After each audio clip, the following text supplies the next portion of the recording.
I'm going to use this term because it's been used about me before. I've often been the token black person in the room.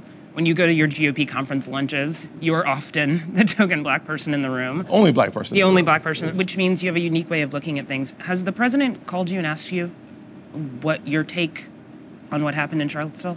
No. And have any of your fellow senators called you and talked to you? Yes, of course. And what are those conversations like? We are looking for a way to be clear and concise when it comes to our response to the tragedy in Charlottesville.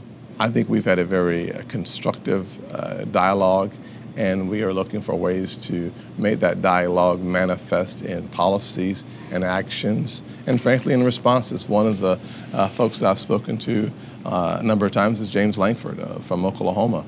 He and I started something called Solution Sundays, which hopes to get folks of different races together in their homes so that you can learn more about different cultures and different perspectives than your own by doing so.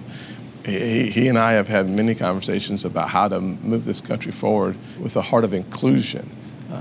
Marco Rubio and I have had conversations as well. So there's a couple of us who have been having a dialogue in how we move this country forward as one nation under God that is indivisible. So we're going to continue to do that. I will say that Charlottesville is a tragedy that is hard to imagine, even though we've seen it play out over and over and over in the news. Yeah. The truth is that the aftermath of the tragedy is still being defined. I'm going to make sure that I spend more time making sure that that definition is a positive one.